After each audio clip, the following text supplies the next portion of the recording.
Hello students, एक बार फिर से स्वागत है हमारे YouTube channel maths means Vipin sir में। आज के वीडियो में आपके लिए लेकर के आए हैं सरल लेखा, स्ट्रेट लाइन। देखिए, तो सरल लेखा का पहले कुछ कॉन्सेप्ट बताएंगे। पिछले लेक्चर तक आपने स्ट्रेट लाइन पढ़ी थी, कुछ कॉन्सेप्ट बताएंगे, फिर उस पर बेस्ड कुछ अच्छे क्वेश्चन बताएंगे। जो हमारे वीडियो में आपको क्वेश्चन मिलेंगे वो एनसीईआरटी के होंगे, एनसीईआरटी एग्जाम्पलर होंगे। एनसीईआरटी एग्जाम्पलर एक बहुत अच्छे क्वेश्चन होते हैं, अपने में मायने रखते हैं, अच्छे क्वेश्चन होते हैं और अन्य बुकों से कुछ इंपॉर्टेंट क्वेश्चन होंगे, इसलिए गौर से देखिएगा थोड़ा सा। एनसीईआरटी के तो पूरे मिल जाएंगे, आपको अच्छे क्वेश्चन मिलेंगे। जिसे होता है एक अंताखंड रूप समीकरण, अंताखंड रूप समीकरण, इसी को इंग्लिश में बोलते हैं इंटरसेप्ट फॉर्म इक्वेशन। पिछले वीडियो में इसके बारे में थोड़ा सा बताया था, फिर से देख लीजिए। इंटरसेप्ट फॉर्म इक्वेशन ऐसे होता है, x upon A plus Y, ये बता चुके थे पिछले वीडियो में। हाँ सॉरी, पिछले वीडियो में ये हो चुका है, जो बताना है वो देखिए। प्रवणता अंताखंड रूप समीकरण, प्रवणता अंताखंड रूप समीकरण। देखिए, प्रवणता अंताखंड रूप समीकरण क्या होता है, इसको थोड़ा गौर से देखिएगा। इसको इंग्लिश बोलते हैं slope intercept form equation, slope intercept form equation, slope intercept form equation. ये ऐसे होते हैं y equal to m x plus c, y equal to m x plus c. प्रवणता अंताखंड रूप समीकरण होता है y equal to m x plus c. अब इसमें आपको देखना है कौन सी वैल्यू क्या कहलाती है। y equal to m x plus c होता है, इसमें जो m होता है, m को बोलते हैं प्रवणता, स्लोप, और c को बोलते हैं y अक्ष पर कटा अंताखंड, y अक्ष पर कटा अंताखंड। इंग्लिश में इसी को बोलते हैं y एक्सिस पर इंटरसेप्ट, y इंटरसेप्ट भी कह सकते हैं इंग्लिश में, y इंटरसेप्ट। इंग्लिश में इसको बोलेंगे y इंटरसेप्ट। थोड़ा सा देखिएगा इसका फिगर कैसे बनेगा, देखिएगा, बहुत गौर से देखिएगा। जैसे ये मान लीजिए कोई लाइन है, तो इस टाइप से जा रही, इसमें ऐसे मान लीजिए जा रही, ये एक्स एक्सिस की पॉजिटिव डायरेक्शन से थीटा एंगल बना रही, एक्स अक्ष की धन दिशा से थीटा कोण बना रही। धन दिशा का मतलब हमने पहले दूसरे वीडियो में आपको बताया था, इस साइड का एंगल लेते हैं। एक्स अक्ष की धनात्मक दिशा से थीटा एंगल बना रही, तो m इक्वल टू हो जाएगा tan थीटा। ये जो इंटरसेप्ट है, ये जो अंताखंड है, ये c होता है, ये अंताखंड है, ये c होता है, ये मूल बिंदु है, ये y एक्सिस है। देखिएगा, ये अंताखंड c होता है, ये अंताखंड, ये इंटरसेप्ट जो होता है, ये इंटरसेप्ट जो होता है, ये c होता है, ये इंटरसेप्ट जो होता है, ये c होता है, ये इंटरसेप्ट c होता है, ये इंटरसेप्ट c होता है। इसी इंटरसेप्ट को क्या बोलते हैं, c। अब देखिए, अगर सपोज करिए ये c की वैल्यू कुछ ऐसे हो जाए, थोड़ा सा फिगर कुछ ऐसे हो जाए, देखिएगा थोड़ा सा, अगर मान लीजिए लाइन इस टाइप से हो जाए, ऐसे हो जाए, तो ये एंगल तब भी लिया जाएगा, ये एंगल। तो m की वैल्यू कितनी आ जाएगी, tan थीटा। फिर ये इंटरसेप्ट c होगा, ये वह इंटरसेप्ट c होगा, लेकिन ये इंटरसेप्ट मतलब अंताखंड c होगा, लेकिन यहाँ पर जो c की वैल्यू होगी, c का जो मान होगा वो माइनस में होगा, क्योंकि ये y एक्सिस की निगेटिव डायरेक्शन में, y अक्ष की ऋण दिशा में, y अक्ष की ऋण दिशा में, मतलब ओरिजिन से ऊपर की साइड, मूल बिंदु से ऊपर की साइड में जो c की वैल्यू होगी y अक्ष पर होना चाहिए, y एक्सिस पर होना चाहिए, x एक्सिस पर नहीं होना चाहिए। जिसमें दोनों एक्सिस की बात करेगा, जिसमें दोनों एक्सिस की बात करेगा, मतलब दोनों अक्षों की बात करेगा, एक्स अक्ष की भी बात करेगा, वाई अक्ष की भी बात करेगा, तो आपने पिछले वीडियो में देखा था, उसको बोलते हैं अंताखंड रूप समीकरण, intercept form equation, X upon A plus Y upon B equal to 1। और जिसमें केवल वाई एक्सिस की बात करेगा, वाई एक्सिस पर इंटरसेप्ट, वाई अक्ष पर कटा अंताखंड की बात करेगा, तो उसमें ये थीटा होगा, तो m equal to tan theta. इसी साइड का एंगल लेते हैं, आपको पहले दूसरे वीडियो से बता चुके हैं। और ये जो इंटरसेप्ट है अंताखंड, ये सी हो गया, इसी को बोलते हैं वाई एक्सिस पर अंताखंड, वाई पर कटा अंताखंड। लेकिन अगर मान लीजिए ये इंटरसेप्ट जो है अंताखंड निगेटिव है, ओरिजिन से नीचे की साइड है, तो सी की वैल्यू माइनस की होगी। सी की वैल्यू कैसी हो जाएगी? माइनस की। अगर यहाँ पर इसका इक्वेशन लिया जाए तो y इक्वल टू क्या होता है? mx प्लस सी तो होता है, लेकिन c की वैल्यू ऐसे हो जाएगी, तो y equal to mx minus c हो जाएगा। अब देखिए इस पर बेस्ड कुछ एक आध क्वेश्चन बताते हैं। पहले इसका स्क्रीनशॉट ले लीजिए, तो इस पर बेस्ड एक आध क्वेश्चन बताते हैं, और इसके पहले वाले वीडियो में भी फार्मूले बताए, स्क्रीनशॉट जल्दी से ले लीजिए इसका। देखिए ये कुछ क्वेश्चन स्क्रीन पर लिख रहे हैं, देखिए हिंदी में लिखे हुए हैं, क्योंकि इंग्लिश में पढ़ाते रहे लेकिन उतना बढ़िया रिस्पांस नहीं मिल रहा है। हर वीडियो में बोलते रहे कि आप लोग कमेंट्स करिए, कुछ बताइए, मतलब इतना मेहनत करने के बाद अगर कोई रिस्पांस नहीं मिलता तो थोड़ा सा मन दुखी हो जाता है कि इतनी मेहनत आप कर रहे हैं, क्वेश्चन लिख रहे हैं, नोट कर रहे हैं, सारे कॉन्सेप्ट समझाया जा रहा है, फिर भी रिस्पांस उस हिसाब से नहीं मिल रहा था। तो थोड़ा सा हिंदी में पढ़ा रहे हैं, इंग्लिश में हम बताते जाएंगे, लेकिन हिंदी में लिखे होंगे, देखिएगा। और अगर आपको पढ़ने के बाद अब भी हम फिर बोल रहे हैं कि वीडियो में कमेंट्स जरूर करिए, थोड़ा सा अच्छा लगता है कि नहीं आप लोग देख रहे, कमेंट्स करिए, लाइक करिए, शेयर करिए, और जिन्होंने सब्सक्राइब ना किया हो सब्सक्राइब कर दीजिए कि आने वाले समय में आपको अच्छे से अच्छे वीडियो मिले। आने वाले समय में आपको अच्छे अच्छे वीडियो मिलेंगे, इंटर के मिलेंगे, कंपटीशन तक के मिलेंगे। देखिएगा थोड़ा सा जो अभी आपको फार्मूला बताया, ये पहला वाला क्वेश्चन जो एनसीईआरटी का है, थोड़ा सा जल्दी से देखेंगे भैया और क्वेश्चन बताने। पहला वाला क्वेश्चन एनसीईआरटी का है, कहा गया उस रेखा का, आप पढ़ सकते हैं, उस रेखा का समीकरण आपको बताना है, मतलब उस लाइन के लिए इक्वेशन बतानी है, उस लाइन के लिए इक्वेशन आपको बतानी है जो वाई अक्ष पर मूल बिंदु से ऊपर 2 इकाई का अंताखंड काटती है। मतलब वाई एक्सिस पर ओरिजिन से अपर साइड, ओरिजिन से अपर साइड 2 यूनिट्स का एक इंटरसेप्ट बनाती है, और एक्स अक्ष की धन दिशा से 30 अंश का कोण बनाती है। मीन्स अगर फिगर लिया जाए रफली फिगर लिया जाए तो इस टाइप से होगा।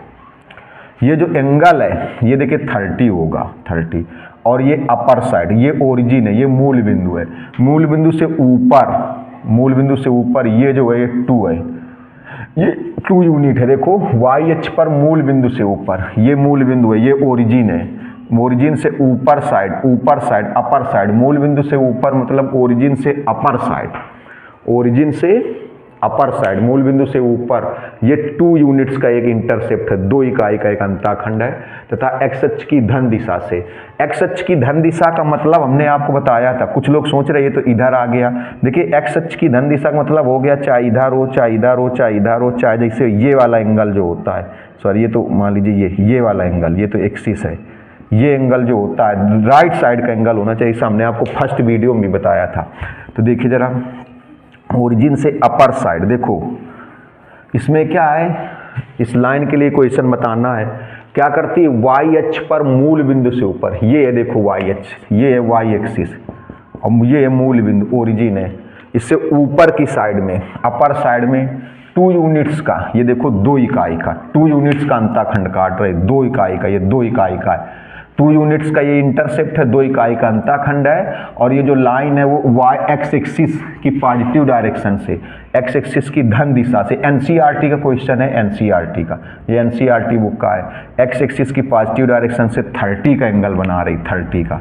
कुछ लोग सोच रहे हैं इधर नहीं हो सकता, देखिए कुछ लोग सोच रहे हैं ऐसे हो जाए, तो अगर ऐसे हो जाएगा तो ये एंगल 30 नहीं रहेगा, ये 30 नहीं रहेगा, ये 30 हो जाएगा ये, और ये अगर 30 हुआ, थोड़ा समझिएगा, अगर ये एंगल 30 हुआ तो ये एक्स एक्सिस की इधर साइड एक्स एक्सिस की कौन सी डायरेक्शन होती है, निगेटिव डायरेक्शन होती है, ये एंगल एक्स अक्ष की ऋण दिशा से हो जाएगा। ये एंगल कहाँ से हो जाएगा, एक्स एक्सिस की निगेटिव डायरेक्शन से हो जाएगा, मतलब अगर ये एंगल लिया जाए तो ये एक्स अक्ष की ऋण दिशा से हो जाएगा, एक्स अक्ष की ऋण दिशा से हो जाएगा, एक्स अक्ष की धन दिशा से इधर ही बनेगा। और अगर इधर बनेगा तो ये देखने में 30 नहीं लग रहा है, ये देखने में 30 नहीं लग रहा है, ये तो 90 से ज़्यादा लग रहा है, 90 से ज़्यादा लग रहा है, इसलिए इस साइड ऐसे बनेगा फिगर। अब इसका आपको इक्वेशन बताना है, समीकरण, तो इसमें आप लगा सकते हैं जो अभी आपको फार्मूला बताया गया था, कौन सा बताया गया था, स्लोप इंटरसेप्ट फॉर्म इक्वेशन, प्रवणता अंताखंड रूप समीकरण। देखिए इंग्लिश में थोड़ा थोड़ा सीखते चलिए, क्योंकि हर वीडियो में बताते रहें। ये हो गया कि इंग्लिश बहुत ज़रूरी है, मैथ जो है वो इंग्लिश से ही ज़रूरी। y = mx + c, तो y इक्वल टू m की जगह आप कितना लिख सकते हैं, देखिए m इक्वल टू आप लिख सकते हो tan 30, क्योंकि जब ये एंगल थीटा होता है, इधर कोई लाइन हो इधर कोई लाइन हो, ये एंगल अगर थीटा होता है, थीटा ऐसे, तो m इक्वल टू क्या हो जाता है, tan थीटा हो जाता है, m equal to tan theta. तो m की जगह कितना लिख दोगे यहाँ पर, tan 30 into x plus c मतलब ये y एक्सिस पर इंटरसेप्ट अंताखंड, ये 2 हो जाएगा।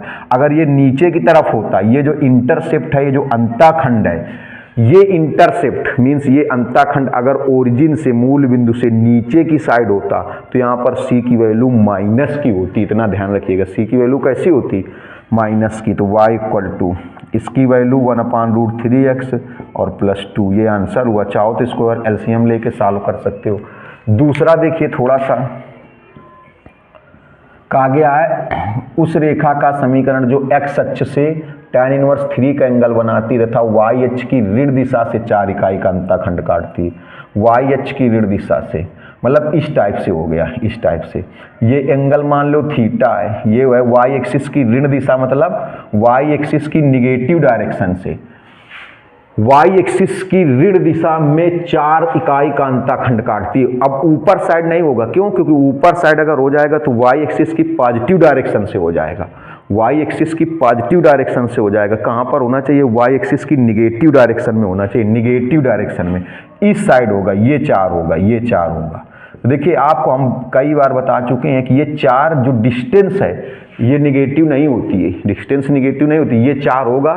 मीन्स अब देखो अभी बता रहे थे अगर ओरिजिन से ऊपर साइड हो तो c की वैल्यू प्लस की होगी, ओरिजिन से नीचे साइड हो तो c की वैल्यू माइनस की होगी। और अगर ये एंगल थीटा है तो देखो आपको गिवन है कि tan theta equal to tan inverse 3, जो x अक्ष से tan इनवर्स का 3 का एंगल बनाती है। अगर मान x अक्ष से मतलब x एक्सिस से, x अक्ष से मतलब x एक्सिस से, x अक्ष से मतलब x एक्सिस से, तो सपोज कर लो x एक्सिस से थीटा एंगल बनाती है। सपोज कर लो कि x एक्सिस से कितना एंगल बनाती है, थीटा। तो थीटा की वैल्यू दी गई, देखो x अक्ष से tan इनवर्स 3 का एंगल बनाती है, मतलब x एक्सिस से tan इनवर्स 3 का एंगल बनाती है, tan इनवर्स 3 का कोण बनाती है। तो x एक्सिस से tan इनवर्स 3 है ना, तो x एक्सिस से एंगल सपोज कर लो थीटा है, एक्स एक्सिस से कितना सपोज कर लिया जाए कि थीटा एंगल है, एक्स अक्ष से कितना एंगल है, थीटा, एक्स एक्सिस से कितना एंगल है, थीटा। तो थीटा की वैल्यू हो जाएगी tan इनवर्स 3, थीटा की वैल्यू tan इनवर्स 3। और अगर आपसे पूछा जाए कि ये c की वैल्यू, ये 4 जो है ये माइनस क्यों हुआ, तो आप बताओगे ओरिजिन से अपर साइड में होगा, ऊपर साइड में होगा तो c की वैल्यू प्लस में होगी, अगर ओरिजिन से नीचे की साइड में होगा तो c की वैल्यू माइनस में होगी। तो अब देखो theta equal to tan inverse 3, तो इसको आप पता है क्या लिख सकते हो, tan थीटा इक्वल टू 3। और tan थीटा जो होता है m क्या होता है, m equal to tan theta होता है, तो m की वैल्यू 3 हो गई। तो इक्वेशन क्या होता है, y equal to mx plus c, y equal to mx, जो tan थीटा की वैल्यू है वही m की वैल्यू हो जाएगी, जो tan थीटा की वैल्यू है m की वैल्यू हो जाएगी। तो mx कितना हो जाएगा यहाँ पर 3x और c की वैल्यू -4। अगर c की वैल्यू माइनस क्यों, क्योंकि ओरिजिन से नीचे की साइड में है। देखो उसमें नहीं बोला गया y एक्सिस की निगेटिव डायरेक्शन, y अक्ष की ऋण दिशा में है, तो y अक्ष की ऋण दिशा मतलब नीचे की साइड में होगा। अब इसमें देखिए कहा गया उस रेखा का समीकरण, उस लाइन के लिए इक्वेशन बतानी है जिसकी प्रवणता, जिसकी स्लोप जो है m की वैल्यू -1/3, m की वैल्यू -1/3 और y अक्ष पर -4 का अंताखंड काटती, मतलब c की वैल्यू -4 है। m की वैल्यू सीधे सीधे आंसर यहाँ पर केवल इस क्वेश्चन मतलब जो फार्मूला है इसमें केवल वैल्यू पुटअप करनी, वैल्यू रखनी है। m की वैल्यू प्रवणता -1/3, तो m की वैल्यू यहाँ पर -1/3 है और y अक्ष पर 4 का अंताखंड काटती, c की वैल्यू यहाँ पर -4 रख के सॉल्व कर देंगे। तो इसका स्क्रीनशॉट लीजिए। तो इसी पर बेस्ड 2 या 3 क्वेश्चन बस और बताते हैं, इसके बाद नया टॉपिक लेकर चलते हैं, क्योंकि स्टेट लाइन एक बहुत लंबा टॉपिक है, बहुत कुछ पढ़ाना है इसमें। इसका स्क्रीनशॉट ले लीजिए। देखिए जो 2 क्वेश्चन स्क्रीन पर आपको दिख रहे हैं, ये बहुत गौर से देखिएगा। ये देखिए हमने आपको बताया था कि हमारे वीडियो में जो आपको क्वेश्चन मिलेंगे वो एनसीईआरटी होंगे, एनसीईआरटी एग्जाम्पलर होंगे, कुछ अच्छे क्वेश्चन होंगे, अच्छे क्वेश्चन, बहुत ही अच्छे क्वेश्चन, बहुत ज़बरदस्त क्वेश्चन होंगे। ये दोनों हम आपको बताएंगे। फिर जैसे ये 5वां नंबर लिखा है वैसे एक सेम क्वेश्चन लिखेंगे, उसका आंसर लिखेंगे, वो आप सॉल्व करिएगा और कमेंट्स जरूर करिए। देखिए कमेंट्स कर दीजिए, जिन्होंने अभी तक सब्सक्राइब नहीं किया सब्सक्राइब करिए। पहले एक बहुत इंपॉर्टेंट चीज़ समझिए, वेरी मोस्ट इंपॉर्टेंट चीज़ समझिए, वेरी मोस्ट इंपॉर्टेंट। जैसे ये लाइन है AB और एक ये लाइन है CD, थोड़ा समझिएगा। दोनों कह दिया जाए पैरेलल है, दोनों समांतर हैं। पहले बहुत गजब की चीज़, अगर दोनों पैरेलल हैं तो आप हमेशा ध्यान रखिएगा कि अगर इसकी स्लोप, इसकी प्रवणता m है तो इसकी भी स्लोप m होगी, इसकी भी स्लोप m होगी। दो समांतर रेखाओं की प्रवणताएं सदैव बराबर होती हैं। आप पीछे पढ़ करके आओ कि अगर लाइंस पैरेलल हैं तो m1 equal to m2, m1 equal to m2। हमेशा ध्यान रखिएगा, चाहे जिंदा में भी याद रखना, मरने में भी याद रखना कि अगर दो पैरेलल लाइन है, दो समांतर रेखाएं, तो उनकी जो स्लोप होगी, उनकी जो प्रवणताएं होंगी बिल्कुल सेम होगी, कभी बदलेंगी नहीं। अगर इसकी स्लोप 3 तो इसकी भी 3, इसकी 1/3 तो इसकी भी 1/3, इसकी 9 तो इसकी भी 9, इसकी 1/7 तो इसकी भी 1/7। अगर कहीं इसकी स्लोप -1/4 तो इसकी भी -1/4। तो आप हमेशा याद रखिएगा कि समांतर रेखाओं की प्रवणताएं हमेशा बराबर होती हैं, हमेशा इक्वल होती हैं। पैरेलल लाइंस की जो स्लोप होती है वो बिल्कुल इक्वल होती है, चाहे जितनी पैरेलल लाइंस हो। अगर पैरेलल लाइंस में से किसी एक लाइन की स्लोप पता चल जाए तो जितनी भी पैरेलल लाइन होंगी, उसी लाइन के पैरेलल जितनी भी होंगी, सबकी स्लोप वही होगी, सबकी प्रवणता वही होगी, प्रवणता नहीं बदलेगी। इसको बिल्कुल दिमाग में बसा लो, बिल्कुल सोते जागते, कहीं भी आते जाते, खाते समय तक, कि अगर दो लाइन समांतर हैं तो उनकी स्लोप हमेशा इक्वल होगी। अगर दो लाइन पैरेलल हैं, पैरेलल में से अगर किसी एक की स्लोप पता चल जाए तो वही दूसरी लाइन की भी हो जाएगी। अगर पैरेलल लाइंस में से किसी एक लाइन की स्लोप पता चल जाए, पैरेलल लाइंस में से किसी एक लाइन की स्लोप पता चल जाए तो आप समझ जाओ कि दूसरी लाइन की भी उतनी होगी। जितनी भी पैरेलल लाइंस हैं, अगर एक पैरेलल और ले ले मान लो तो इसकी भी स्लोप कितनी हो जाएगी, इसकी भी प्रवणता m हो जाएगी। एक और पैरेलल ले लो तो इसकी भी स्लोप m ही हो जाएगी।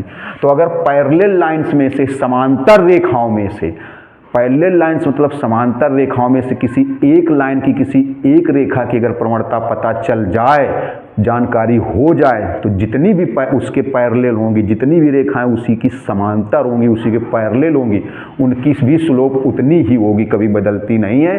तभी बोला जाता है पैरेलल लाइन में जो समांतर रेखाओं में प्रवणताएं क्या होती, m1 equal to m2, m1 बराबर m2 होती, मतलब समांतर रेखाओं की प्रवणताएं सदैव समान होती, सदैव बराबर होती। बिल्कुल दिमाग में बसा लो कि अगर पैरेलल लाइंस में से एक की स्लोप m है तो जितनी भी पैरेलल लाइन होंगी उसके पैरेलल, जैसे ये है इसकी m है तो इसके पैरेलल जितनी भी होंगी सबकी m ही होगी। तभी बोला जाता है पैरेलल लाइंस में समांतर रेखाओं में प्रवणताएं सेम होती। अब दूसरी चीज, जैसे ये दो लाइन परपेंडिकुलर हैं, लंब हैं, तो अगर इसकी स्लोप m है प्रवणता, तो इसकी स्लोप हो जाएगी -1/m। क्यों? क्योंकि आपने पढ़ा था लंब के लिए, परपेंडिकुलर के लिए m1 into m2 equal to -1। तो m2 की वैल्यू जो कितनी हो जाएगी, -1/m1।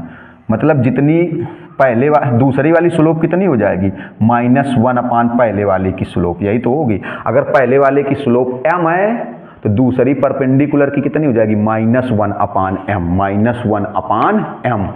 समझ गए? देखिए क्योंकि आपने पढ़ा था m1 इंटू परपेंडिकुलर के लिए कंडीशन, लंब के लिए कंडीशन पढ़ी थी आपने, लंब के लिए कंडीशन पढ़ी थी कि अगर दो रेखाएं लंब हैं तो उनकी स्लोप का मल्टीप्लाई, उनकी प्रवणताओं का गुणनफल कितना होता है, -1 होता है। उनकी स्लोप का मल्टीप्लाई, उनकी प्रवणताओं का गुणनफल -1 होता है। तो अगर कहीं m2 निकालो, मतलब दूसरी लाइन की स्लोप निकाली जाए, दूसरी लाइन की प्रवणता निकाली जाए, तो हो जाएगी -1/m1।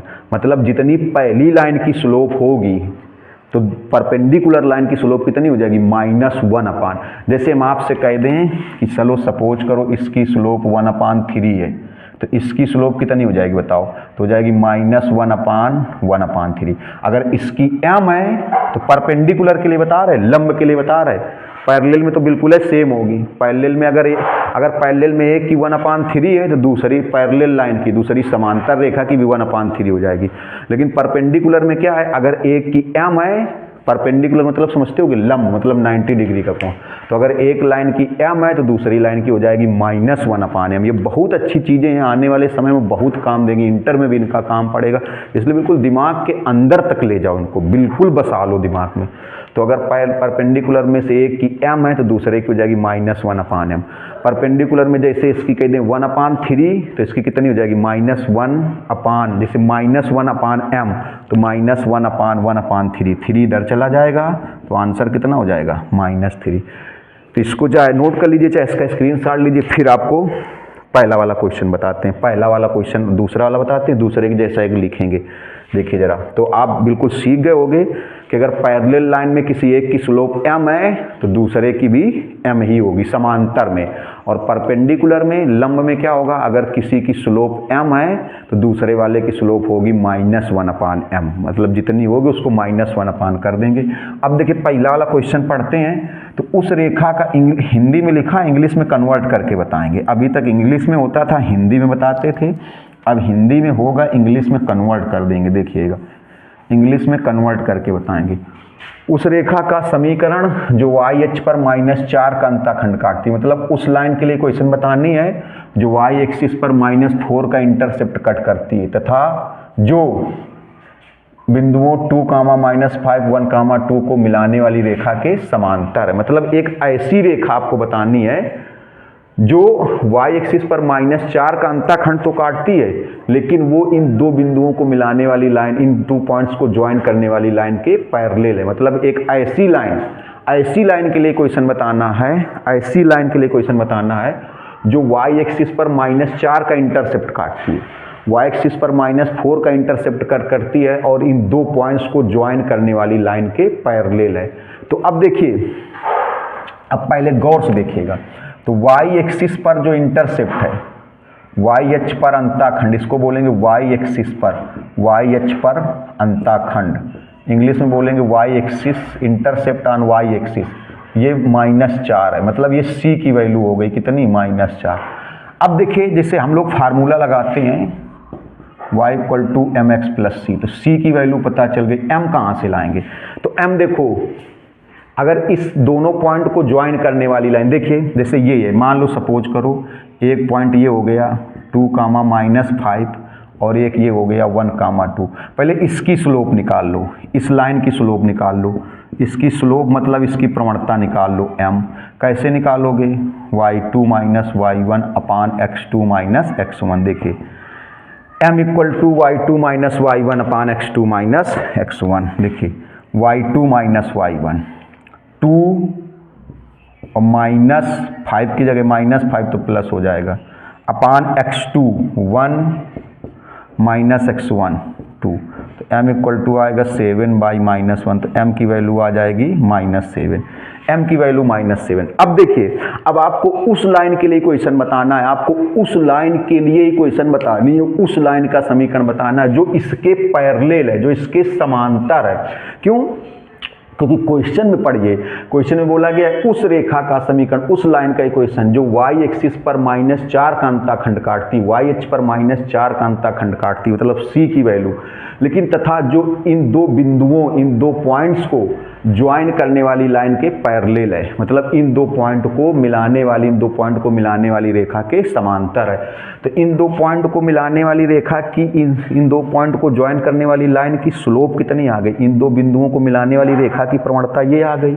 अब जो रेखा आप निकालने जा रहे हो, जो रेखा आप बताने जा रहे हो, जिस लाइन का इक्वेशन आप बताने जा रहे हो, वो भी इसी के पैरेलल है, इसी के पैरेलल है, तो उसकी भी स्लोप तो यही रहेगी। क्योंकि अभी आपको बता क्या है कि जब पैरेलल लाइन होती हैं, समांतर रेखाएं होती हैं, तो उनकी प्रवणताएं भैया बदलती नहीं है। बिल्कुल रट डालो, दिमाग में बसा लो, कहीं भी जाओ, शादी बारात, घर द्वार, स्कूल, कहीं भी जाओ, लेकिन आप दिमाग में रखना अगर पैरेलल लाइन है तो स्लोप बदलेगी नहीं, सेम होगी। और अगर परपेंडिकुलर लाइन है, लंबवत है रेखाएं, तो अगर एक की स्लोप m है तो दूसरे की हो जाएगी -1/m, -1/m।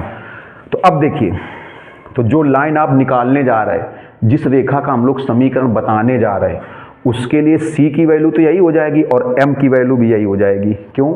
अब m की वैल्यू क्यों हो जाएगी, क्योंकि जो लाइन हम लोग बताने जा रहे हैं वो इसी लाइन के पैरेलल है, इसी के पैरेलल है, इसी के समांतर है, इसी के समांतर है। और समांतर या पैरेलल में स्लोप बदलती नहीं है, सेम होती। तो अगर इसकी स्लोप, इसकी प्रवणता -7 है तो जो इसके पैरेलल होगी, जो इसके समांतर होगी, उसकी भी -7 ही होगी। तो उसकी भी स्लोप कितनी, तो देखो c की वैल्यू कितनी हो गई -4 और m की वैल्यू -7। तो इक्वेशन क्या आएगा, इक्वेशन मतलब समीकरण क्या हो जाएगा, y = mx + c, y = m की वैल्यू -7, x c की वैल्यू -4, ये आंसर हुआ। या y + 7x + 4 सारे एक साइड कर दो = 0।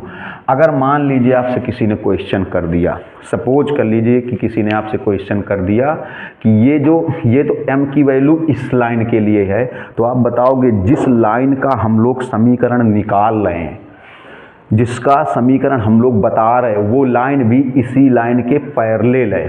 पैरेलल है इसलिए उसकी भी प्रवणता, उसकी भी स्लोप -7 ही होगी। अगर इसकी स्लोप -7 है, -7 है, तो जो लाइन इसके पैरेलल है उसकी भी स्लोप -7 ही होगी। और जो लाइन इसके पैरेलल है या समांतर है, उसी का हमें समीकरण बताना है, उसी का इक्वेशन बताना है। इसका स्क्रीनशॉट ले लीजिए जल्दी से। अब देखिए सेकंड वाला, देखिए सेकंड वाले के लिए, अब सेकंड वाला पढ़ के देखते हैं, थोड़ा सा अच्छे क्वेश्चन है भैया। सेकंड वाले में क्या है, देखिए उस रेखा का समीकरण ज्ञात करना है, उस लाइन के लिए क्वेश्चन बतानी है जो इन दो बिंदुओं को मिलाने वाली रेखा पर लंब है। अभी इसी के जैसा एक लिखेंगे, उसको सॉल्व करना होगा। उस रेखा का समीकरण बताना है जो इन दो बिंदुओं को मिलाने वाली रेखा पर, मतलब इन दो पॉइंट्स को ज्वाइन करने वाली लाइन पर परपेंडिकुलर है। इस बार पैरेलल नहीं है, परपेंडिकुलर है। इन दो पॉइंट को ज्वाइन करने वाली लाइन पर परपेंडिकुलर है तथा y अक्ष पर 3 इकाई का अंताखंड काटती, मतलब y एक्सिस पर जो अंताखंड है वो 3 है, मीन्स c की वैल्यू 3 है। अब देखिए जैसे ये दो पॉइंट हैं, इधर देखिएगा, ये एक हो गया, ये a 4,2, ये b 3,5। तो इसकी पहले स्लोप निकाल लो, इसकी स्लोप m की वैल्यू, वही अभी जो बताया y2 - y1 अपान x2 - x1। तो m की वैल्यू देखो 5 - 2, 5 - 2 3 - 4, तो हो जाएगा m = 3 अपान -1। m की वैल्यू कितनी हो जाएगी, -3। अब जो लाइन हमें बतानी है, जिस लाइन के लिए हमें बताना है, वो ये लाइन थोड़ी है, वो तो इस पर परपेंडिकुलर है, वो इस पर लंब है। जैसे ये AB है, ये AB है। अब इसकी स्लोप कितनी है, इसके लिए m की वैल्यू कितनी है, -3। अब जो लाइन हमें बतानी है वो क्या है, देखो वो क्या है, इन दोनों पॉइंट को, मतलब इन्हीं दोनों पॉइंट को ज्वाइन करने वाली लाइन पर ऐसे है, परपेंडिकुलर है, ये है, लंब है, लंब है, ये लाइन है, ये लाइन ये है। अब इसकी स्लोप कितनी होगी, तो अभी आपको बता के आ रहे हैं कि अगर परपेंडिकुलर लाइन में एक की स्लोप m है तो दूसरे की आप आंख बंद करके चाहे आंख खोल के चाहे जैसे, अगर एक की स्लोप m है तो दूसरी परपेंडिकुलर लाइन की, दूसरी लंबवत रेखा की स्लोप हो जाएगी -1/m। तो इसकी स्लोप कितनी हो जाएगी बताओ, -1/m। तो इसकी स्लोप कितनी हो जाएगी, मतलब इसकी स्लोप हो जाएगी देखो -1/m की वैल्यू -3, तो कितनी हो जाएगी 1/3। और इसी का आपको इक्वेशन बताना है, तो आप इक्वेशन क्या लिखो बताओ, इक्वेशन ऑफ लाइन क्या होता है, y = mx + c। तो y = m की वैल्यू बताओ, माइनस ये रखी जाए कि ये रखी जाए, नहीं ये नहीं रखेंगे, ये गलत है, ये रखी जाए, ये रखी जाए 1/3x और c की वैल्यू कितनी है, 3 है। अगर आपके दिमाग में आया हो कि ये m की वैल्यू क्यों नहीं रखी गई, तो आप समझ गए होंगे कि आपको इस लाइन के लिए इक्वेशन थोड़ी बतानी है, इस लाइन का इक्वेशन नहीं बताना है। 1 मिनट कैब गिर गया, देखिए इस लाइन का इक्वेशन आपको नहीं बताना है, आपको इस लाइन का इक्वेशन नहीं बताना है, आपको इसका बताना है। आपको इस लाइन का इक्वेशन बताना है जो इन दोनों पॉइंट को ज्वाइन करने वाली लाइन पर परपेंडिकुलर है, लंब है, लंब है। तो स्लोप देखो, पहले स्लोप तो इसी की निकली थी, इसकी स्लोप कितनी आई थी, -3, तो इसकी कितनी हो जाएगी। तो हम आपको बार बार बता चुके हैं कि लंब रेखाओं में परपेंडिकुलर लाइंस में अगर एक की स्लोप m है तो दूसरे की स्लोप -1/m हो जाएगी। अगर एक की प्रवणता m है तो दूसरे की -1/m। तो इसकी है -3 और इसका हमको समीकरण बताना है। इसके लिए हमें इक्वेशन फाइंड आउट करनी है। समीकरण बताना है। तो इसकी स्लोप अगर m है तो इसकी कितनी हो जाएगी -1/m। तो -1/m मतलब -3। तो ये स्लोप लेंगे क्योंकि ये समीकरण बताना है। तो यहाँ m की जगह 1/3। तो इसका स्क्रीनशॉट लीजिए। तो एक इसी के जैसा लिखते हैं तो उसको आप सॉल्व करेंगे घर से। थोड़ा सा जल्दी से स्क्रीनशॉट ले लीजिए क्योंकि अच्छे क्वेश्चन है, आपको लगाएंगे तो मज़ा आएगा। देखिए ये जो इक्वेशन लिखा हुआ है, ये जो समीकरण लिखा हुआ है, ये जैसे अभी दूसरा वाला बताया था वैसे आपको सॉल्व करना है। उस रेखा का समीकरण दो बिंदुओं 4, 3 -1 को मिलाने वाली रेखा पर लंब है तथा y अक्ष पर -3 का अंतःखंड काटती। इसी को इंग्लिश बता दें। उस लाइन के लिए इक्वेशन फाइंड आउट करनी है जो 4, 3 -1, 1 को ज्वाइन करने वाली लाइन पर परपेंडिकुलर है। उस लाइन के लिए इक्वेशन बताना है जो 4, 3 और -1, 1 को ज्वाइन करने वाली लाइन पर परपेंडिकुलर है और y एक्सिस पर -3 का इंटरसेप्ट कट करती है। ये आंसर लिखा हुआ है। तो इसका स्क्रीनशॉट ले लीजिए जल्दी से क्योंकि इसको आपको सॉल्व करना है। बहुत ही अच्छा क्वेश्चन है। एक मेथड के क्वेश्चन तब दूसरे मेथड पर चलेंगे। अब देखिए थोड़ा सा एक कॉन्सेप्ट समझिए, उस पर बेस्ड क्वेश्चन। हम आपको बार बार बता रहे हैं कि हमारे वीडियो में आपको एनसीईआरटी क्वेश्चन मिलेंगे, एनसीईआरटी एग्जाम्पलर मिलेंगे और अन्य बुकों के जो अच्छे क्वेश्चन होंगे वो मिलेंगे, इसलिए नोट कर देते हैं। अब कॉन्सेप्ट क्या है? कॉन्सेप्ट में है एक बिंदु x1, y1 से जाने वाली रेखा का समीकरण।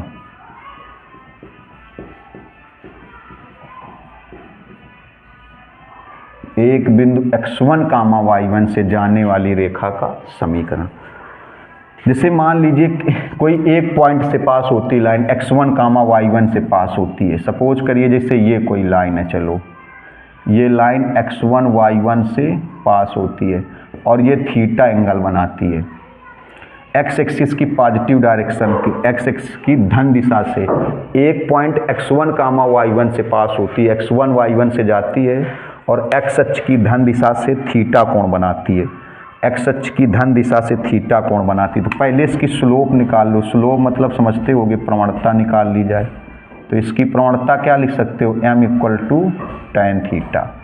फिर इसके लिए क्या होगा? इक्वेशन ऑफ लाइन मतलब रेखा का समीकरण। इतना तो हिंदी में समझ सकते हो, रेखा का समीकरण। इसके लिए होगा concept y - y1 = m x - x1। ये होगा y - y1 m x - x1। m आप समझ सकते हो, m क्या हो जाएगा? tan theta. अगर ये एंगल दिया जाए तो, अगर डायरेक्ट m दिया जाए, डायरेक्ट स्लोप दी जाए तब तो कोई दिक्कत ही नहीं है। डायरेक्ट स्लोप दे दी जाए तो कोई दिक्कत नहीं है। m की वैल्यू कितनी हो जाएगी? यहाँ पर m की वैल्यू tan थीटा और x1, y1 वो पॉइंट होंगे जिससे लाइन पास होती है। जिससे लाइन पास होती है मतलब जिससे रेखा होकर जाती है। तो इस पर बेस्ड देखिए, एक एक टॉपिक को लेके चलेंगे तो आपको अच्छा समझ में आएगा। तो इस पर बेस्ड क्वेश्चन बताएंगे। पहले आप इसका स्क्रीनशॉट ले लीजिए, इस पर बेस्ड क्वेश्चन बताएंगे आपको। देखिए इसमें 2 क्वेश्चन लिखे हुए हैं, बहुत ही अच्छे क्वेश्चन है। आपको जानकारी दे दें, जैसा कि हम आपको बताते रहते हैं, ये जो पहला वाला क्वेश्चन ये एनसीईआरटी एग्जाम्पलर है और दूसरा वाला जो है ये एनसीईआरटी का है। देखिए एनसीईआरटी हमारे वीडियो में हम आपको बता चुके कि हमारे वीडियो फॉर्मेलिटी के लिए नहीं, इसलिए हम बार बार कहते हैं जिन्होंने सब्सक्राइब ना किया सब्सक्राइब कर लें। आने वाले समय में आपको मैथ जैसे हमारे उसमें लिखा रहता है कि 0 से अनंत तक, वैसे ही आपको मैथ सिखाएंगे बिल्कुल 100%। तो जो पहला क्वेश्चन लिखा हुआ है वो एनसीईआरटी एग्जाम्पलर है और जो दूसरा क्वेश्चन लिखा है वो एनसीईआरटी बुक से। हमारे वीडियो में आपको एनसीईआरटी एग्जाम्पलर मिलेंगे, एनसीईआरटी के मिलेंगे और अदर बुक के अच्छे क्वेश्चन मिलेंगे और कॉन्सेप्ट तो मिलेगा ही। तो पहला वाला क्वेश्चन देखिए बताते हैं, गौर से देखिएगा। पहला वाला क्वेश्चन देखिए, कहा गया उस रेखा के लिए समीकरण बताना है जो 1, 2 से जाती है तथा y अक्ष से 30 अंश का कोण बनाती है, y एक्सिस से 30 का एंगल बनाती है, y एक्सिस से। तो इसके लिए y एक्सिस से बनाती है तो ये m इससे नहीं निकलेगा, देखिए अगर फिगर बनाना चाहें, उससे ज़रूरी नहीं, थोड़ा समझिएगा, फिगर बनाना चाहें, वाई एक्सिस से 30 का एंगल बनाती है, तो ये एंगल देखिए वाई एक्सिस से 30 का हो गया, वाई एक्सिस से 30 का एंगल हो गया, वाई एक्सिस से 30 का एंगल हो गया। और कहाँ से जाती है, ये देखो 1,2 से, 1,2 से जाती है 1 का। अच्छा, कुछ लोग सोच रहे होंगे चलिए ये फिगर इस टाइप से क्यों नहीं बन सकता, इस टाइप से, इधर भी तो होगा 1,2, इधर भी तो होगा 1,2, इधर भी 1,2 होगा, तो जो लाइन है ना वो वाई एक्सिस से कितना एंगल बनाती है, 30 का एंगल बनाती है। तो ऐसा हो सकता है क्योंकि इसमें क्लॉकवाइज एंटी क्लॉकवाइज कुछ नहीं लिखा है, 1,2 से, मतलब दोनों सिचुएशन हमारे हिसाब से तो यहाँ पर दोनों ही सिचुएशन सही हैं। क्यों? क्योंकि इसमें ये दिया नहीं गया, एक बार क्वेश्चन पढ़ के देख लेते हैं। वाई एक्सिस से 30 का एंगल बनाती है, हाँ इसमें दिया नहीं गया कि मतलब वाई एक्सिस की एंटी क्लॉकवाइज की क्लॉकवाइज, तो वाई एक्सिस से 30 का एंगल ऐसे भी हो सकता है, ये 30 हो सकता है, दोनों सिचुएशन सही हो सकती है, ये भी और ये भी। हमारे हिसाब से दोनों सिचुएशन सही हैं क्योंकि वाई एक्सिस से 30 का एंगल बनाती है। चलिए तो इससे हम बताए दे रहे, इससे आप सॉल्व कर लेना, देखिए ज़रा गौर से। तो आपको जब तक, मेरी बात समझना, जब तक आपको ये एंगल पता नहीं चलेगा, ये वाला एंगल पता नहीं चलेगा, तब तक स्लोप नहीं निकलेगी, तब तक एम नहीं निकलेगा। और जब तक एम नहीं निकलेगा आप इक्वेशन नहीं निकाल सकते, समीकरण नहीं निकाल सकते। हमने क्या था, हमारे वीडियो से आप 100% सीख सकते, केवल आप जुड़ जाइए, लग जाइए मन से, आप अच्छे नंबर लाएंगे। तो पहले हम लोग ये एंगल निकालें, तो जैसा कि आप देख रहे हो ये वाला भी 30 हो जाएगा, इसको बोलेंगे वर्टिकली अपोजिट, शीर्षाभिमुख एंगल, जो आमने सामने के एंगल होते हैं। जैसे ये 30 तो उसके सामने वाला भी 30, ये कितना है बताइए, 90 है, तो ये कितना हो जाएगा, ये 60 हो जाएगा। क्यों? क्योंकि एक जो ट्रायंगल है, एक जो त्रिभुज है, वो पूरा 180 का ही तो कोण बनाता है। जो एक त्रिभुज है वो कितने डिग्री का कोण बनाता है, 180 का ही तो बनाता है। जो पूरा ट्रायंगल है वो 180 का ही तो एंगल बनाता है, 180 डिग्री तो बनाता है, 180 ही तो बनाता है, उससे ज़्यादा तो नहीं बनाता है। तो अब देखिए, जैसे ये 30 है तो ये भी 30 हो जाएगा। आमने सामने का शीर्षाभिमुख कोण, इंग्लिश बोलते हैं vertically opposite angle, vertically opposite हो जाएंगे। ये 90 होगा तो ये 30 और ये 90, 120, 120, तो ये कितना बचेगा, 60 बचेगा, तभी तो 180 होगा। ट्रायंगल के तीनों एंगल का सम, त्रिभुज के तीनों कोणों का योग 180 होता है, तो जब ये दोनों 120 हो गए तो ये 60 बचेगा। अब देखिए यहाँ पर इसकी स्लोप क्या हो जाएगी, m इक्वल टू क्या होता है, tan थीटा, तो m equal to tan theta की वैल्यू कितनी हो जाएगी, 60, तो tan 60 की वैल्यू √3। अब देखो m की वैल्यू ये पता चल गई, और किससे पास होती है, 1,2 से। तो हम लोग कौन सा कॉन्सेप्ट लगा सकते हैं, कौन सा कॉन्सेप्ट लगा सकते हैं, y minus y1 equal to m x minus x1। देखिए ये कॉन्सेप्ट हम लोग कब लगा सकते हैं, आप अपने दिमाग में बसा लो, जब किसी भी लाइन के लिए स्लोप पता चल जाए और एक पॉइंट पता चल जाए जिससे वो पास होती है, जिससे होकर जाती है, जिससे गुजरती है। समझ गए कि नहीं समझ गए?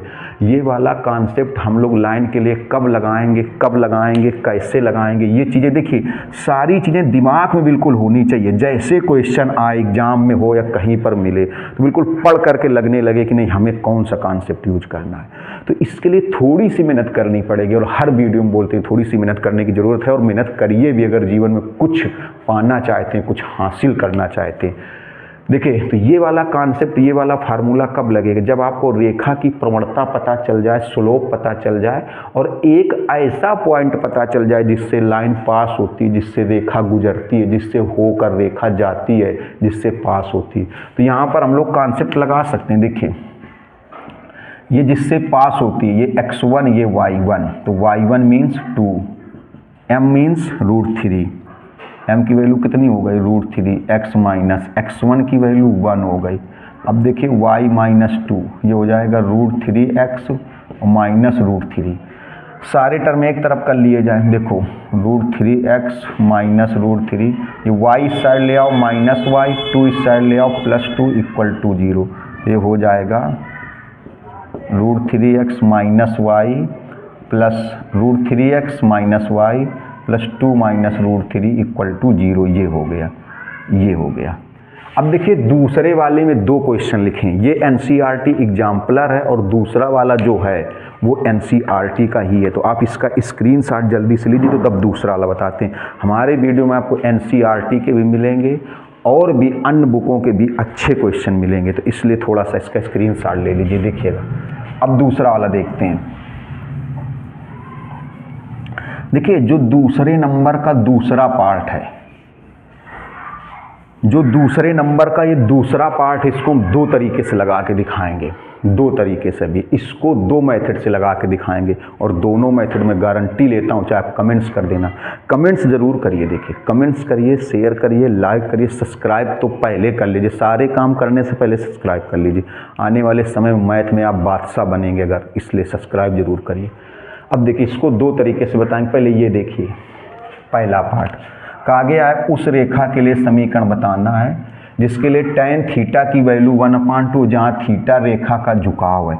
अब कह दो झुकाव कहाँ से होगा, तो अगर नहीं दिया तो x एक्सिस से होगा। ये थीटा, ये थीटा, ये थीटा है। देखिए रेखा का झुकाव x एक्सिस की पॉजिटिव डायरेक्शन से, अगर पर्टिकुलर नहीं लिखा है, मेरी बात समझ लीजिए, बिल्कुल दिमाग में बसा लो। अगर किसी सवाल में पर्टिकुलर नहीं लिखा है कि रेखा का झुकाव, रेखा का एंगल, रेखा का कोण कहाँ से है, तो आप समझ जाओ x अक्ष की पॉजिटिव डायरेक्शन से है, x अक्ष की धन दिशा से है। अगर विशेष रूप से नहीं लिखा हुआ है कि रेखा का झुकाव कहाँ से है, तो आप बिल्कुल याद रखिएगा, जीवन के साथ भी और जीवन के बाद भी, मतलब मरने से पहले भी मरने के बाद भी याद रखना कि अगर रेखा का झुकाव लिखा है और क्लियर नहीं किया गया तो x अक्ष की पॉजिटिव डायरेक्शन से होगा, x अक्ष की धन दिशा से होगा। तो ये थीटा है, तो इसमें tan थीटा की वैल्यू ऑलरेडी गिवन है, पहले से पता है 1/2, और m जो होता है वो tan थीटा ही होता है, तो m की वैल्यू हो गई 1/2। अब देखिए कहा गया x अक्ष पर 4 का अंताखंड काटती है। ये देखो ये x अक्ष पर अंताखंड, ये x अक्ष पर ये 4 है, ये कितना है अंताखंड 4, इसीलिए इसको दो तरीके से बताएंगे। इसको तो देखिए ये x अक्ष पर है भैया, x एक्सिस पर है, x एक्सिस पर जो इंटरसेप्ट है वो 4 है, तो ये है x एक्सिस पर इंटरसेप्ट, ये है x एक्सिस पर। अब सोच समझ के बताना ये वाला पॉइंट कितना हो जाएगा, ये वाला पॉइंट, ये वाला हो जाएगा 4,0, 4,0 हो जाएगा। ये वाला पॉइंट कितना हो जाएगा 4,0, 4,0, 4,0, क्योंकि आपको पता है x एक्सिस पर y की वैल्यू 0 होती है, x अक्ष पर y का जो मान होता है वो 0 होता है। x एक्सिस पर y की जो वैल्यू होती है, x अक्ष पर जो y का मान होता है वो 0 होता है। x एक्सिस पर y की वैल्यू 0 होती है, 0 होती है, x एक्सिस पर y का मान 0 होता है, इसलिए। अब देखिए तो अब कह सकते हैं, देखो तो हमने क्या होता है, ये कॉन्सेप्ट लगा दीजिए लाइन के लिए, m(x-x1) लिखेंगे, इक्वेशन ऑफ लाइन रेखा का समीकरण, इक्वेशन ऑफ लाइन रेखा का समीकरण। तो आप ये वाला कॉन्सेप्ट कब लगा सकते हैं, जब आपको दो बातें पता हो, m की वैल्यू पता हो और एक ऐसा पॉइंट पता हो, एक ऐसा बिंदु पता हो जिससे होकर रेखा जाती है, जिससे रेखा पास होती है, जिससे रेखा गुजरती है। तो आपको पता है m की वैल्यू 1/2 है और रेखा 4,0 से गुजरती है, 4,0 से पास होती है। 4,0 से क्यों पास होती है, क्यों क्यों क्यों, क्योंकि ये जो इंटरसेप्ट है ये 4 है। तो अब आप देखिए इसको कैसे लिखेंगे, y माइनस y1 की वैल्यू 0, m की वैल्यू 1/2, x1 की वैल्यू 4, ये x1 y1। अब ये हो जाएगा y = 1/2 -4, 2 का इधर मल्टीप्लाई कर देंगे तो 2y = x-4, या 2i भी इधर कर लें तो x - 2i - 4 = 0। ये आंसर हो गया, ये आंसर हो गया। सेकंड वाले को हम दो तरीके से समझाते हैं। देखिए इसके दो मेथड हैं, दोनों मेथड गौर से देखिएगा। y अक्ष पर -3/2 का अंताखंड काटती, तो अगर देखा जाए तो ऐसे ही होगी, ये लाइन है, ये तो थीटा हो गई, ये है देखिए ये ओरिजिन, ये है -3/2, ये c। एक तो इसको ऐसे लगा दें, देखो इससे y = mx + c से, इससे भी लगेगा और इससे भी लगेगा, इससे भी लगेगा और इससे भी लगेगा, इससे भी लगेगा और इससे भी लगेगा। अब देखिएगा तो ये c गिवन है, c की वैल्यू कितनी गिवन है -3/2, अभी बताया था, अभी आज के ही वीडियो में। और थीटा की वैल्यू तो यही है, m की वैल्यू। y एक्सिस पर, y अक्ष पर -3/2 का अंताखंड काटती। अच्छा अगर पूछा जाए ये ऊपर हो सकता है, ऊपर ये, तो आप बताओगे माइनस का, इसलिए मूल बिंदु से ऊपर नहीं हो सकता, ये मूल बिंदु से नीचे ही रहेगा, मूल बिंदु से नीचे की साइड में रहेगा। तो इससे भी लगा सकते हो, देखिएगा आंसर दोनों से। m की वैल्यू यही 1/2, x c की वैल्यू -3/2 -3। अभी इससे भी बताएंगे इस कॉन्सेप्ट से। तो इसको एलसीएम लेंगे 2 तो x -3/2 ये हो जाएगा 2y। x 2y को इस साइड कर दो तो x -2y -3 = 0। ये आंसर हो गया। अब दूसरा मेथड इसका, ये कॉन्सेप्ट अब इस कॉन्सेप्ट से समझिएगा, इससे mx - x1 इस कॉन्सेप्ट से समझिएगा। इस कॉन्सेप्ट से देखिए, इससे भी लग जाएगा, गौर से देखेंगे तो लगेगा, मन से देखेंगे तो लगेगा। कैसे? जैसे अगर देखा जाए तो ये पॉइंट कितना बनेगा, ये बन जाएगा 0, -3/2 0, -3/2 0। देखिए ये y एक्सिस है, ये y अक्ष है, ये y, और आपको पता है x एक्सिस पर, x अक्ष पर y की वैल्यू 0 होती है। x एक्सिस पर जो होता है y की वैल्यू 0 होती है, x अक्ष पर y की वैल्यू 0 होती है, और ये जो y अक्ष है, y अक्ष पर x की वैल्यू 0 होती है। तो हम लोग कह सकते हैं कि जो लाइन है वो कहाँ से पास होती है, 0, -3/2 से पास होती है, गुजरती है, होकर जाती है। हमने आपको बताया ये कॉन्सेप्ट कब लगता है, जब आपको दो चीज़ें पता हों। एक तो रेखा की प्रवणता पता हो, स्लोप पता हो तो m की वैल्यू पता है देखिए, और कहाँ से गुजरती है, 0, -3/2 से। तो देखिए ये पॉइंट भी पता है, x1 y1, इससे लगाएंगे तो आंसर यही आएगा। देखिएगा ज़रा कैसे, y1 की वैल्यू -3/2 तो हो जाएगा +3/2, m की वैल्यू 1/2, ये x - x1 की वैल्यू 0, x1 y1, इसको एलसीएम कर लीजिए तो हो जाएगा 2y + 3/2, और ये हो जाएगा 1/2x, ये कैंसिल हुआ तो हो जाएगा 2y + 3 = x। ये सारे टर्म इसी साइड कर दो या इसको इधर ले आओ तो -x + 2y + 3 = 0। माइनस से भाग लगा दो, माइनस से डिवाइड कर दो, माइनस से भाग लगा दो, माइनस से डिवाइड कर दो। तो जब माइनस से इसको डिवाइड करेंगे तो प्लस का इसको डिवाइड करेंगे, माइनस का इसको डिवाइड करेंगे, फिर माइनस का। देखिए सेम आंसर आ गया, दो तरीके से लगाया गया। बहुत ही अच्छा क्वेश्चन। एक आपको लिख रहे हैं, इसको आपको सॉल्व करना है, वो भी NCERT का है। तो इतने का पहले आप स्क्रीनशॉट ले लीजिए, फिर आप उसको सॉल्व करें। देखिए ये जो क्वेश्चन लिखा हुआ है, थोड़ा सा इसको गौर से देखिएगा, इसको आपको सॉल्व करना है।